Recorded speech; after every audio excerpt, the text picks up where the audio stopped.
Hello students, एक बार फिर स्वागत है आपका मेरे यूट्यूब चैनल जूलॉजी क्लासेस में। प्रीवियस वीडियो में हमने पढ़ा था माइटोकॉन्ड्रिया की हिस्ट्री। आज हम पार्ट 2 में पढ़ने जा रहे हैं माइटोकॉन्ड्रिया की शेप, साइज, नंबर और स्ट्रक्चर के बारे में महत्वपूर्ण डिटेल। तो आप मेरे वीडियो को अंत तक देखिए और मुझे पूरी उम्मीद है कि आपको माइटोकॉन्ड्रिया पूरी अच्छी तरह से समझ में आएगा। तो बात करते हैं हम माइटोकॉन्ड्रिया के लाइफ स्पेन या जीवन काल की। माइटोकॉन्ड्रिया के जीवन काल की बात करें तो ये प्लांट और एनिमल सेल्स में 5 to 10 डेज होती है। अर्थात माइटोकॉन्ड्रिया का जीवन काल चाहे जंतु कोशिका हो या पादप कोशिका 5 से 10 दिन तक ये जीवित रहते हैं। नेक्स्ट बात करें इनकी साइज की या आमाप की। इनका आमाप क्या होता है? आमाप की बात करें तो लेंथ या लंबाई में ये 3 माइक्रोन मीटर से लेके 5 माइक्रोन मीटर तक होते हैं। अर्थात इनकी लेंथ 3 माइक्रोमीटर से लेके 5 माइक्रोमीटर के लगभग होती है।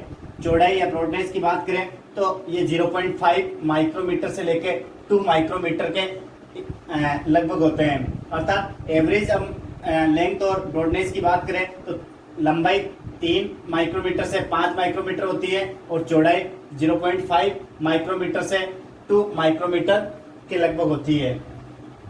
साइज के बाद हम बात करें इनके शेप की या आकार की कि इनका आकार कैसा होता है, तो इनका आकार सामान्यतः सॉसेज प्रकार का होता है या सिलेंड्रिकल या बेलनाकार प्रकार का होता है। सॉसेज या सिलेंड्रिकल इनका आकार होता है। नेक्स्ट बात करते हैं हम एक महत्वपूर्ण की पॉइंट्स की, नंबर्स।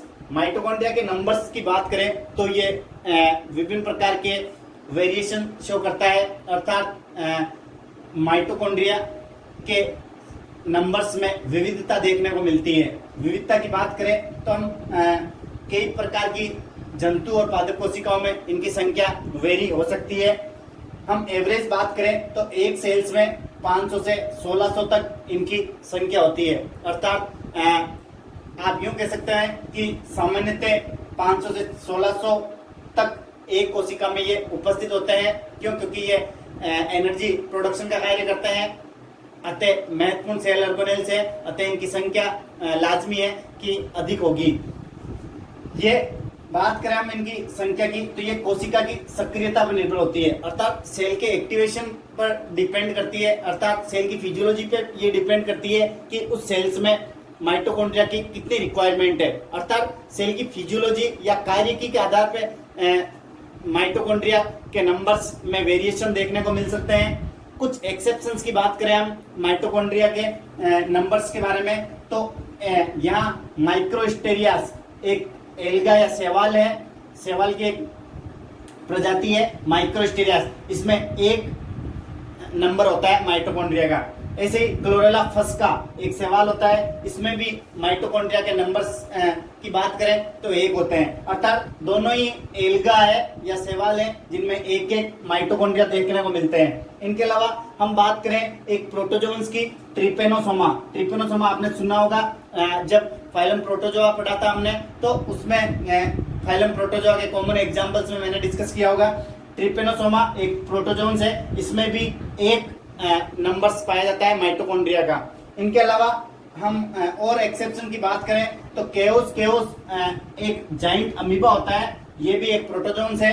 इसकी माइटोकॉन्ड्रिया की संख्या की बात करें तो इसमें लगभग 5 लाख माइटोकॉन्ड्रिया पाए जाते हैं। तो कुछ एक्सेप्शंस भी नंबर्स में देखने को मिलते हैं जो हमने देखे, जैसे माइक्रोस्टेरियास, क्लोरेला, इनमें एक एक नंबर्स देखने को मिलता है। ट्रिपेनोसोमा में भी एक नंबर माइटोकॉन्ड्रिया का देखने को मिलता है और केओस नामक जाइंट अमीबा में हमने देखा है कि 5 लाख तक माइटोकॉन्ड्रिया उपस्थित होते हैं।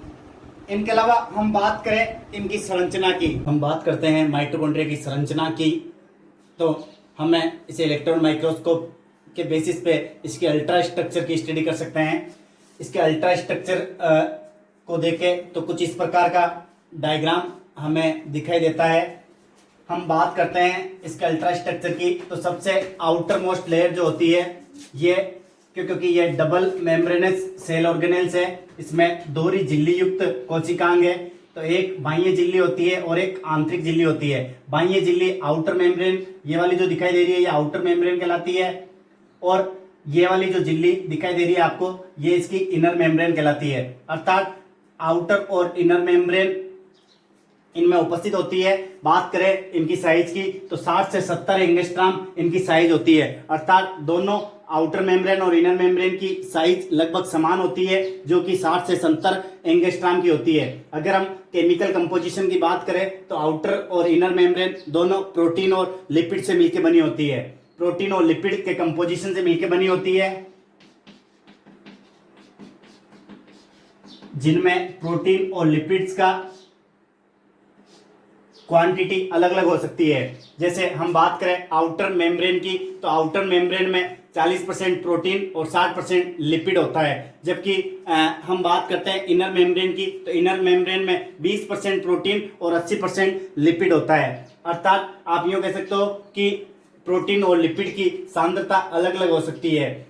आउटर और इनर मेम्ब्रेन के बीच में कुछ स्पेस देखने को मिलता है, जैसे ये मैंने पिंक कलर के जो dot dot lining structure show किया है, ये इनर मेम्ब्रेन और आउटर मेम्ब्रेन के बीच वाला स्पेस है, जिसे हम इंटर मेम्ब्रेन स्पेस कह सकते हैं, या इसे पेरीमाइटोकॉन्ड्रियल स्पेस भी कहते हैं। पेरीमाइटोकॉन्ड्रियल स्पेस क्यों? क्योंकि माइटोकॉन्ड्रिया की मेम्ब्रेन्स के मध्य उपस्थित होता है, अतः इसे पेरीमाइटोकॉन्ड्रियल स्पेस भी कहते हैं।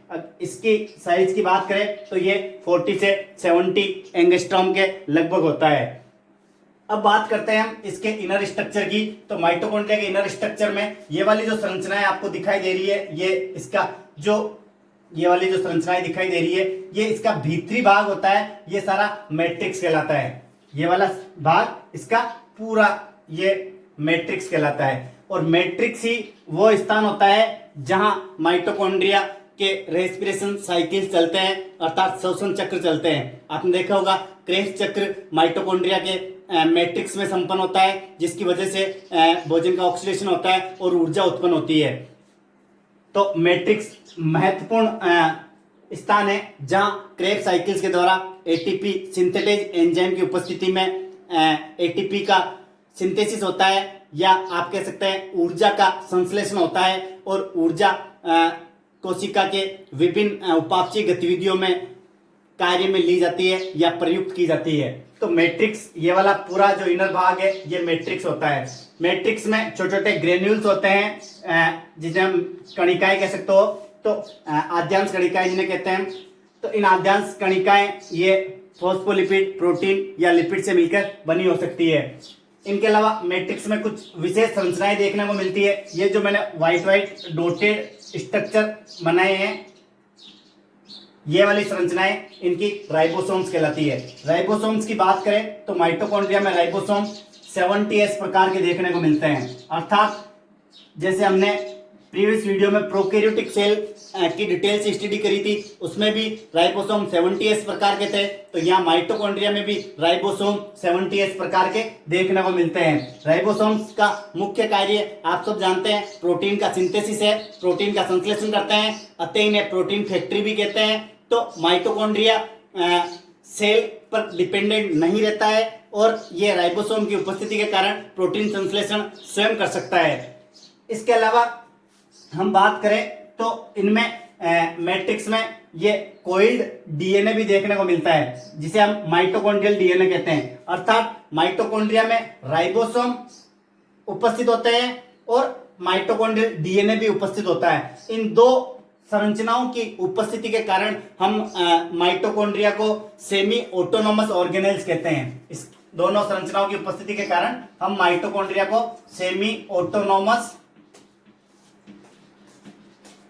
ऑर्गेनेल्स कहते हैं, अर्थात अर्ध स्वायत्त अंग वाले कोशिकांग के रूप में माइटोकॉन्ड्रिया को जाना जाता है। क्यों? क्योंकि आप सब जानते हैं डीएनए कैसा होता है, इसका कोइल्ड डीएनए होता है और सर्कुलर डीएनए होता है। मतलब जैसे एक प्रोकैरियोटिक सेल्स का डीएनए होता है, वैसे ही कोइल्ड और सर्कुलर, ये पिंक कलर का जो स्ट्रक्चर दिखाई दे रहा है, ये इसका डीएनए है, जिसे हम माइटोकॉन्ड्रियल डीएनए के नाम से जाने जाते हैं। और इस डीएनए की उपस्थिति के कारण ही इसमें रेप्लिकेशन का प्रोसेस होता है, अर्थात प्रतिकृतिकरण की क्षमता इनमें उपस्थित डीएनए के कारण होती है। तो कोशिका के भीतर ये कोशिकांग के रूप में उपस्थित होता है, लेकिन इस कोशिकांग में स्वयं का डीएनए होता है। इसके कारण आप ये कह सकते हैं कि इसमें स्व प्रतिकृतिकरण की क्षमता होती है। इसके अलावा डीएनए के अलावा राइबोसोम्स पाए जाते हैं, जिनके कारण ये प्रोटीन सिंथेसिस कर सकते हैं। तो इन दो मेजर फंक्शंस के बेसिस के आधार पे आप ये कह सकते हैं कि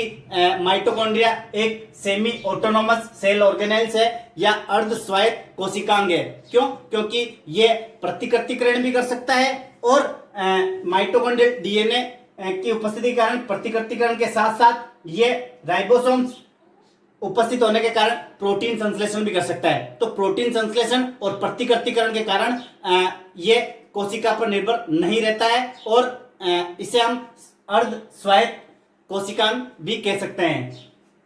हम बात करते हैं मैट्रिक्स के और डिटेल की। तो मैट्रिक्स में ये जो इनर मेम्ब्रेन होती है, ये इनर मेम्ब्रेन जगह जगह पे फोल्ड होते हैं, या आप कह सकते हो मैट्रिक्स में इनफोल्डिंग उपस्थित होती है।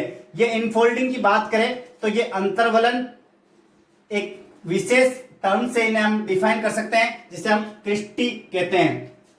अर्थात जो माइटोकॉन्ड्रिया की इनर मेम्ब्रेन होती है या आंतरिक कला होती है, इस आंतरिक कला में जगह जगह फोल्डिंग देखने को मिलती है। ये फोल्डिंग क्रिस्टी कहलाती है। इसे हम एक टर्म से डिफाइन करते हैं, क्रिस्टी। इस क्रिस्टी की भीतरी सतह पे हम एक विशेष संरचना देखते हैं। ये संरचना जो पिंक कलर से मैंने बना रखी है, ये वाली संरचना कहलाती है F1 पार्टिकल्स। F1 पार्टिकल ये एक महत्वपूर्ण कण होते हैं जो कि ETS साइकिल के लिए रेस्पॉन्सिबल होते हैं। हम इसकी डिटेल से अभी बात करेंगे। ये F1 पार्टिकल्स की अगर बात करें तो ये इनर मेम्ब्रेन की इनर सरफेस पे उपस्थित होते हैं। F1 पार्टिकल्स के अदर नेम की बात करें तो इनके अदर्स नेम में ऑक्सीसोम्स कह सकते हैं, इन्हें मोरेन कण कहते हैं। मोरेन कण क्यों कहते हैं? क्योंकि फर्नांडिस मोरेन नामक एक साइंटिस्ट है जिन्होंने इसकी खोज करी थी, अतः इन्हें हम आप कह सकते हैं मोरेन कण भी कहते हैं। तो फर्नांडिस मोरेन की उपस्थिति की खोज के कारण इसे हम मोरेन कण कहते हैं। इसके अलावा इन्हें हम एलिमेंट्री पार्टिकल्स या प्रारंभिक कण भी कहते हैं। तो ये कुछ अदर्स नेम थे F1 पार्टिकल्स के, ऑक्सीसोम्स, मोरेन कण, एलिमेंट्री पार्टिकल्स या एलिमेंट्री कण, और इसके अलावा इसे हम F1 पार्टिकल्स भी कहते हैं। इसका एक और नाम है F1 पार्टिकल्स। ये भी इसका महत्वपूर्ण प्रचलित नाम है। तो F1 पार्टिकल्स के चार नाम आपके सामने हैं, ऑक्सीसोम्स, मोरेन कण, एलिमेंट्री पार्टिकल्स और F1 पार्टिकल्स। F1 पार्टिकल्स क्यों कहते हैं? तो स्टूडेंट्स आपको याद होगा, FO एक एजेंट है या कारक है जिसकी उपस्थिति के कारण ही F1 पार्टिकल्स क्रिस्टी की सतह पर उपस्थित होते हैं। अर्थात FO एजेंट या कारक की उपस्थिति के कारण F1 पार्टिकल्स क्रिस्टी की इनर मेम्ब्रेन पे उपस्थित होते हैं। अगर हम इसकी डिटेल से स्टडी करें तो ऑक्सीसोम या F1 पार्टिकल्स की इनर स्ट्रक्चर कुछ इस प्रकार दिखाई देती है, जिसमें ये तीन भाग आपको स्पष्ट नजर आ रहे होंगे। ये वाला नीचे वाला भाग जो इसका बेस बनाता है, आधार बनाता है, इसे हम FO पार्ट भी कहते हैं। क्योंकि इसी में FO एजेंट उपस्थित होता है जिसकी सहायता से ये F1 पार्टिकल्स चिपके हुए रहते हैं। ये वाला भाग, इसका बीच वाला जो मिडिल में दिख रहा है, ये स्टोक या व्रंत कहलाता है, और व्रंत के ऊपर वाला भाग इसका हेड या सीड्स कहलाता है। सीड्स की एक विशेषता होती है, आपको ध्यान होगा कि सीड्स में ही माइटोकॉन्ड्रिया के दो महत्वपूर्ण रेस्पिरेशन साइकिल्स में से एक महत्वपूर्ण रेस्पिरेशन साइकिल्स या श्वसन चक्र, जिसे हम ETS या इलेक्ट्रॉन अभिगमन तंत्र कहते हैं, वो इसी सीड्स में संपन्न होता है। अर्थात श्वसन चक्र की बात करें तो ETS जो साइकिल होती है, इलेक्ट्रॉन ट्रांसपोर्ट सिस्टम, वो इसके F1 पार्टिकल्स के हेड या सीड्स में संपन्न होती है। क्योंकि यहाँ सीड्स में ही विभिन्न प्रकार के एंजाइम्स उपस्थित होते हैं जिनकी सहायता से ETS साइकिल F1 पार्टिकल या ऑक्सीसोम के सीड्स में संपन्न होती है। ठीक है, तो ETS के द्वारा ही, क्योंकि ETS साइकिल के संपन्न होने के कारण ही ATP सिंथेटेज नामक एंजाइम होता है, या जिसे आप एटीपेज कह सकते हो। एटीपेज सिंथेटेज एंजाइम की उपस्थिति के कारण इनमें एटीपी का प्रोडक्शन होता है या एटीपी का सिंथेसिस होता है। तो ये वाला पार्ट बहुत महत्वपूर्ण है स्टूडेंट्स, ध्यान रखना। ये हेड पार्ट है इसका ऑक्सीसोम का या F1 पार्टिकल्स का। इस हेड पार्ट में ही ईटीएस साइकिल संपन्न होती है जिसके द्वारा एटीपी का सिंथेसिस होता है। तो ये बात हुई एटीपी सिंथेसिस की या F1 पार्टिकल्स की। F1 पार्टिकल्स की नंबर्स की बात करें तो ये अलग अलग सेल्स में वेरी हो सकती है, लेकिन एवरेज नंबर्स की बात करें तो 10 टू पावर 4 से लेके 10 टू पावर 5 इनकी संख्या देखने को मिलती है। नेक्स्ट बात करते हैं हम इनमें जो इनर फ्लूइड पाया जाता है। इस इनर फ्लूइड की बात करें तो इसमें प्रोटीन मॉलिक्यूल्स हो सकते हैं, लिपिड मॉलिक्यूल हो सकते हैं, इसके अलावा फॉस्फोलिपिड के मॉलिक्यूल्स हो सकते हैं और इनके अलावा कुछ विशेष प्रकार के ग्रेन्यूल्स भी इनमें देखने को मिलते हैं, जो एक तरह से आप कह सकते हो कि ये इंटर सेल्यूलर फ्लूइड की तरह इनमें उपस्थित होते हैं, जो मैट्रिक्स की आंतरिक वातावरण का बनाने का कार्य करते हैं। तो ये थी अल्ट्रा स्ट्रक्चर माइटोकॉन्ड्रिया की, जो कि विभिन्न पार्ट्स में हमने स्टडी की, जैसे outer membrane, inner membrane, matrix granules, mitochondrial DNA, ribosomes, cristae और विभिन्न प्रकार के ग्रेन्यूल्स। अब हम बात करें माइटोकॉन्ड्रिया के फंक्शंस की, तो माइटोकॉन्ड्रिया के मुख्य फंक्शंस क्या होते हैं। सबसे पहले महत्वपूर्ण फंक्शन होता है कि ये एटीपी का संश्लेषण करता है, अर्थात एटीपी के सिंथेसिस में ये महत्वपूर्ण रोल निभाता है, क्योंकि रेस्पिरेशन एंजाइम की उपस्थिति के कारण इनमें रेस्पिरेटरी साइकिल चलते हैं। जैसे इसकी मैट्रिक्स में एक विशेष प्रकार का साइकिल या चक्र चलता है जिसे हम क्रेब्स चक्र कहते हैं। क्रेब्स साइकिल्स भी माइटोकॉन्ड्रिया के मैट्रिक्स में संपन्न होता है, जहां से एनर्जी का प्रोडक्शन होता है। इसके अलावा ईटीएस साइकिल्स भी F1 पार्टिकल या इनर मेम्ब्रेन की सरफेस पे उपस्थित ऑक्सीसोम पार्टिकल के हेड में संपन्न होता है। अतः आप कह सकते हैं कि एटीपी प्रोडक्शन के लिए ये सेल में महत्वपूर्ण रोल निभाता है। अतः इसे सेल का पावर हाउस भी कहते हैं या कोशिका का शक्ति गृह भी कहते हैं। तो कोशिका का शक्ति गृह इसलिए कहते हैं क्योंकि ये ऊर्जा उत्पन्न करने में सक्षम होते हैं। सेकंड बात करें तो ये ऑक्सीडेशन ऑफ फैट्स भी करते हैं, अर्थात वसा का ऑक्सीकरण भी करते हैं, क्योंकि इसमें विभिन्न प्रकार के वसा के एंजाइम उपस्थित होते हैं, इसलिए ये वसा के ऑक्सीकरण में भी सहायक होते हैं। नेक्स्ट काइने की बात करें तो स्टीरॉइड्स का संश्लेषण या सिंथेसिस भी इनमें देखा गया है। विभिन्न प्रकार के स्टीरॉइड्स जो उत्तेजक पदार्थ होते हैं, जैसे कैफीन और विभिन्न प्रकार के एल्केलॉइड्स, इनकी संश्लेषण भी इनमें देखी गई है। अर्थात आप यूं कह सकते हो कि स्टीरॉइड के संश्लेषण में भी माइटोकॉन्ड्रिया हेल्पफुल होता है। इनके अलावा हीमोग्लोबिन के हीम भाग का भी संश्लेषण होता है। हीम आप समझते हो कि हीम पार्टिकल हीमोग्लोबिन का एक पार्ट है, उस हीमोग्लोबिन के हीम पार्ट का सिंथेसिस भी माइटोकॉन्ड्रिया में देखने को मिलता है। अतः आप कह सकते हो ये 4 महत्वपूर्ण कार्य माइटोकॉन्ड्रिया के हैं, जिनके द्वारा आप यह कह सकते हो कि माइटोकॉन्ड्रिया एक महत्वपूर्ण कोशिकांग है और यह सेल के भीतर उपस्थित होता है। इनके अलावा हम बात करें माइटोकॉन्ड्रिया की, तो माइटोकॉन्ड्रिया को हम प्रोकैरियोटिक सेल की तरह देख सकते हैं। क्यों? क्योंकि इसका ओरिजिन की बात करें तो इसका ओरिजिन एक विशेष प्रकार के बैक्टीरिया जिसे पर्पल सल्फर बैक्टीरिया कहते हैं, इनसे इनका ओरिजिन हुआ है।